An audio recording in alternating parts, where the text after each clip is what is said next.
Hi friends, this is FirearmPop, and today I have another in my series of armed citizen stories. And this one, once again, coming out of First Freedom magazine. This is the NRA publication, and they have a full page of armed citizen stories. So let's get right to them this morning. It was not a good day on the job for the would-be robber. First, he tried to climb in the window of a 77-year-old Donald McElry home. He was caught in the act. Pistol in hand, McCleary confronted the burglar. The gun startled the burglar so badly that he lost his footing and plummeted 20 feet over the side of an elevated deck. McCleary told the burglar to stay on the ground until his wife called the police, and the burglar should have just cut his losses at that point. Instead, he got up and charged McCleary, who opened fire. Police arrived to find the burglar injured from the fall, shot in the arm, and considering a new line of work. And that was in Harrison Daily Times, Harrison, Arkansas.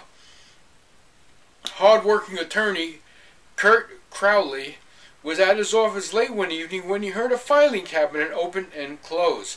Knowing he should have been the only one in the office, he retrieved his .40 caliber handgun, peered out the door, and discovered a burglar rifling through the cabinets. I told him to freeze, but in a language that I can't repeat. Crowley recalled, he ended up begging me not to kill him. Crowley held the suspect at gunpoint until the police arrived.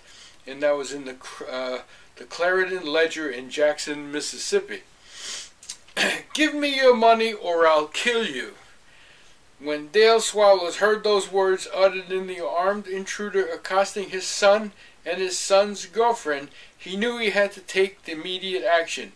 The intruder was thusly unaware of Swallows, who had gone to bed. Swallows retrieved the handgun and approached the unfolding robbery. When he emerged, the intruder charged him, and there was a struggle. Swallows pushed the intruder away and shot him. The intruder complained of trouble breathing, and Swallows told him to lay still until the police arrived. The intruder will be charged after his release from the hospital. And that was in Anderson, Indiana. A woman fed her 1-year-old son in a bedroom one evening while her other boys, 15 and 8, relaxed elsewhere in the home. None of them knew that 2 masked men toting illegal guns lurked just outside. The men kicked in the door and aimed their guns at the 15-year-old, and then at his mother when she tried to intervene. The men demanded cash and asked for 2 people by name, neither of whom was known to the woman nor the children. Fortunately, the woman's boyfriend arrived at the home soon thereafter, heard the commotion, and retrieved his handgun. The boyfriend darted into the room and shot both intruders before they knew what was happening. The intruders ran into the bedroom, broke the window, and fled. They were arrested when they showed up at the hospital, suffering from gunshot wounds and covered in shards of glass. And that was in Champaign, Illinois.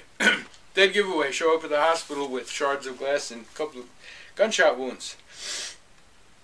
An elderly woman heard a loud noise at 4 a.m., so she got up to investigate. She saw someone open the bathroom door, assumed it was her husband, and went back to bed, only to find the husband was sleeping. She woke him, told him someone was in the house, and called the police. The 82-year-old man got his handgun and crept down the hallway. He peered inside the bathroom and shouted, "Stay where you are." The 26-year-old suspect proved no match for the elderly man. He waited at gunpoint for police, and that was in Grand Forks, North Dakota.